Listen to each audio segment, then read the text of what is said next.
तो गुरु, venom the last dance movie के post credit से यह बात तो क्लियर हो गई कि चाहे आग लगे बस्ती में मगर हम तो रहेंगे अपनी मस्ती में। जहां अब ये बात ज़रूर से हम सब मानेंगे कि वेनम द लास्ट डांस भले ही टॉम हार्डी की वेनम ट्रिलॉजी की सबसे बेस्ट मूवी नहीं थी, पर फिर भी इस मूवी की एंडिंग अपने सोनी स्पाइडरमैन यूनिवर्स को लेकर, उसके नए विलन को लेकर और वेनम के भाई फ्यूचर के कुछ बहुत ही इंपॉर्टेंट डायरेक्शनल हिंट्स को लेकर कुछ बहुत ही अच्छे भविष्य देकर जाती है, जिसके प्रोग्रेशन के बारे में हम डिटेल में जानेंगे। पर पहले मैं ये बता दूं, venom 3 the last dance movie में मिड और पोस्ट क्रेडिट सीन दोनों है। जहां पहले मिड क्रेडिट सीन की सीक्रेट वो एंडिंग की बात करें तो नल के अपने जेनोफेज को भेजने के बाद भी वो कोडेक्स नहीं पा सका, जिसके नतीजन वो और भी बौखला गया और अपने प्लैनेट क्लिंतार की सिम्बायोटिक जेल में उसे और भी गहरी अबिस में दबा दिया गया, जिसको अब एक बार के लिए ये लग सकता है कि नल का काम अभी के लिए खत्म हो गया। लेकिन सही मायनों में अच्छे फैंस ही जानते हैं कि यह कोशिश उसके लिए किसी जीत से कम नहीं थी, क्योंकि एक तो पहले उसे पता ही नहीं था कि वो कोडेक्स यूनिवर्स में कहां पे है, पर अब एटलीस्ट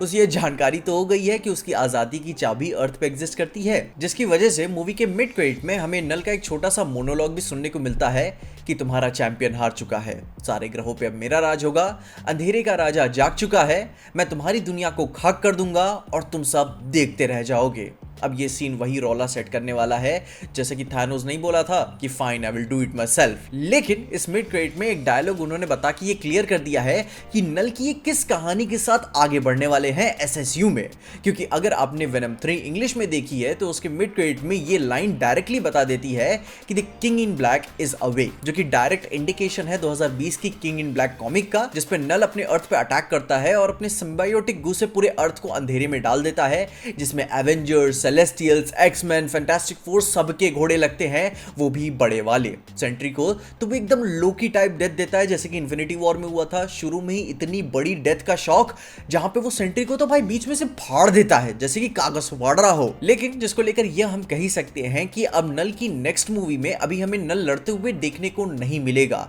क्योंकि सोनी नल के साथ बहुत ही धीरे धीरे आगे बढ़ रहा है। हम ये मान सकते हैं कि नेक्स्ट मूवी में वो आजाद होते हुए नजर आ सकता है, क्योंकि अब उसे पता है कि कोडेक्स कहां पे उसे मिलेगा, जिसमें वेनम भले ही अब मर चुका है पर उसके मरे होने के बावजूद भी वो कोडेक्स एक पार्टिंग गिफ्ट की तरह अपने एडी के स्पाइन में एग्जिस्ट कर सकता है, जिसे नल फ्यूचर में अपने इस्तेमाल के लिए यूज कर सकता है। या फिर जो सबसे बड़ी फोरशैडोइंग वेनम 3 में बार बार दी जाती है कि एडी काफी अच्छा आगे चल के बाप बनेगा, एंड फाइनली वेनम के जाने के बाद वो अपनी रोमांटिक लाइफ परस्यू कर सकता है, एक बाप बन सकता है, और उसका बेटा according to comics Dylan Brock वो कोडेक्स बन सकता है, जिसे नेक्स्ट मूवी में एडी को से नल से प्रोटेक्ट करना होगा, ताकि नल के भेजे हुए जो भी हेंचमैन होंगे वो कोडेक्स को छीनने के लिए उसके बेटे को हार्म ना पहुंचा सके, एंड देन एडी को अपना एक और वेनम का ऑफस्प्रिंग मिलेगा और फिर वो एक बड़ा सा बैड एज एक्शन देखने को मिलेगा अपने बेटे को बचाते हुए। एंड इसी के साथ मूवी का अपना आखिरी क्रेडिट सीन और भी इंपॉर्टेंट हो जाता है, क्योंकि नल तो अपना धमकी देके जा चुका है कि वो आएगा और पूरे किंग इन ब्लैक वाले फॉर्म में आएगा, तो अपनी इस दुनिया को खत्म होने से बचाएगा कौन, क्योंकि उसने बोला कि तुम देखते रह जाओगे और मैं पूरी दुनिया को खाक कर दूंगा। लेकिन जो अपनी मेन कहानी का हीरो है, किंग इन ब्लैक का हीरो है, जो इस पूरी यूनिवर्स को सेव करेगा, वेनम का क्या। तो इसी के साथ ही जब हमें मूवी का पोस्ट क्रेडिट सीन देखने को मिलता है तो उसमें हमें नजर आता है कि क्लाइमेक्स बैटल खत्म हो चुकी है, यूएस गवर्नमेंट एरिया 51 को भाई बंद करके जा चुके हैं एंड सब कुछ राख हो चुका है। पर तभी मूवी के शुरू में वो बारटेंडर हमें देखने को मिलता है जिनका असली नाम है क्रिस्टो फर्नांडिस, जो कि हमें स्पाइडरमैन नो वे होम के पोस्ट क्रेडिट सीन और एडी वेनम के अगेंस्ट के मल्टीवर्स जंप में इस मूवी के दौरान में एसएसयू के मेन यूनिवर्स में एक अल्टरनेट वर्जन के साथ जिंदा दिखता है। और वो अल्टरनेट वर्जन वाला अपने इस एसएसयू का बारटेंडर मूवी के शुरू में ही रेक्स और उसकी टीम के द्वारा भाई किडनैप कर लिया गया था कि भाई वो वेनम के कांटेक्ट में कैसे ना कैसे आया था, तो इसके ऊपर भी थोड़ी बहुत रिसर्च करनी पड़ेगी। वो हमें मूवी के पोस्ट क्रेडिट सीन में गुफा से निकलते हुए देखने को मिलता है, जो कि क्लाइमेक्स में सिम्बायोट और जेनोफेजेस ने लड़ने के दौरान में क्रिएट किया था। वो डरा हुआ है, पागलों की तरह चिल्लाता है और वहां से भागता है, एंड समझ में भी आता है कि डरना जायज है। लेकिन तभी हमें एक बड़ा सा कॉकरोच भी देखने को मिलता है जो कि काले सिम्बायोट से कवर्ड है। नाउ अब मूवी इस चीज का इंडिकेशन शुरू में ही डॉक्टर पेन से ही दिलवा देती है कई बार कि कॉकरोच करोड़ों सालों से धरती पे जिंदा है, बहुत सारे ब्लास्ट और न्यूक्लियर अटैक्स को सह सकते हैं और बहुत ही हाईली सर्वाइवेबल है, जिसका आंसर हमें पोस्ट क्रेडिट में ही देखने को मिल जाता है कि वेनम के ऑफस्प्रिंग ने वो कॉकरोच को ही चुना इस सारे लड़ाई झगड़े में खुद को जिंदा रखने के लिए। जहां अब मैं ये मान के चलता हूं कि वेनम अपने दो ऑफस्प्रिंग दो अलग अलग यूनिवर्स में छोड़ चुका है, एक तो एमसीयू वाला जो कि नो वे होम के पोस्ट क्रेडिट में देखने को मिलता है, और दूसरा वेनम 3 वाला जो कि नेक्स्ट वेनम मूवीज में टॉम हार्डी के साथ वापस हमें वेनम वाले फॉर्म में बनने को उसको हेल्प करेगा। जहां अब बस यह देखना बाकी है कि क्या ये वेनम वही वाला वेनम का ऑफस्प्रिंग होने के बावजूद भी उसी वेनम को लेकर आता है जो उसे वन लाइनर्स एंड बिड़ू वाली पर्सनैलिटी देता था, या फिर और भी सुधरा हुआ हमें वेनम देखने को मिलता है, एजेंट वेनम जो कि काफी अच्छे तरीके से कहानी को आगे बढ़ाता है, या फिर हमें और भी हरामी वेनम देखने को मिलता है। क्योंकि यहां से लॉजिकली कहानी आगे समझ में आती है कि वेनम वो वेनम तो नहीं रहेगा जिसने हमें शुरू से इस ट्रिलॉजी में एंटरटेन किया है, पर अपना ये एजेंट वेनम की तरह भी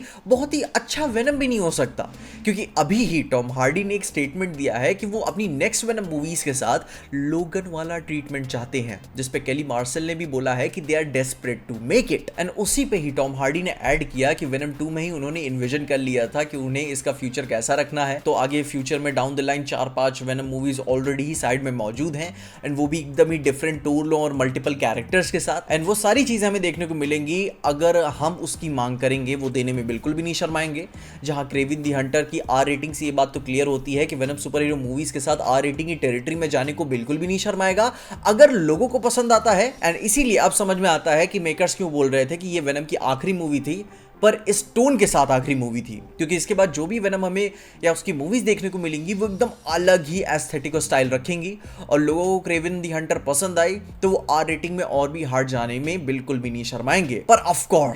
कोर्स अपने नल वाले मिशन को ध्यान में रखते हुए, जहां ये बात तो मान के चलो कि बहुत ही हद से हद तक नेक्स्ट नल मूवीज में जो भी इन्विजन किया जाएगा उसमें नल सिर्फ आजाद होगा, एंड जब वो उसके बाद की नेक्स्ट मूवी में अपना अंधकार फैलाना शुरू करेगा तब वो एक अलग ही 2 पार्ट इवेंट होगा, जैसे कि इन्फिनिटी वॉर और एंड गेम, क्योंकि सोनी वहीं से इंस्पिरेशन ले रहा है। एंड एक मूवी में नल की कहानी को समेटना बिल्कुल भी जायज़ जस्टिस नहीं होगा। एंड वैसे भी सोनी के पास टाइम की कमी नहीं है, उनके पास कैरेक्टर्स की कमी है। तो वो जैसे मैडम वेब मॉर्बियस के साथ, सिनिस्टर 6 के साथ अपने यूनिवर्स को खींचे हैं, तो वो नल के साथ भी 100% खींचेंगे। बस डर ये है कि बहुत ज़्यादा नहीं खींच दे। एंड हम सबको काफ़ी अच्छा लगेगा कि अपने बंदिशों के अंदर रहते हुए अपना एडी, वेनम और स्पाइडरमैन साथ में मिलकर अगर नल को रोकें, जो कि मुश्किल है, किंग इन ब्लैक में ऐसा बिल्कुल भी नहीं होता, पर इनके पास कैरेक्टर्स नहीं है तो कुछ ना कुछ कोशिश तो करेंगे ही। देखते हैं कि ये किस तरीके से आगे बढ़ते हैं। पर एक बात तो तय है कि सोनी कुछ भी करे पर कोशिश करना नहीं छोड़ेगा, एंड वो कोशिश हम बार बार ज़रूर से देखेंगे। अपने ओपिनियंस आप मुझे कमेंट ज़रूर बताइएगा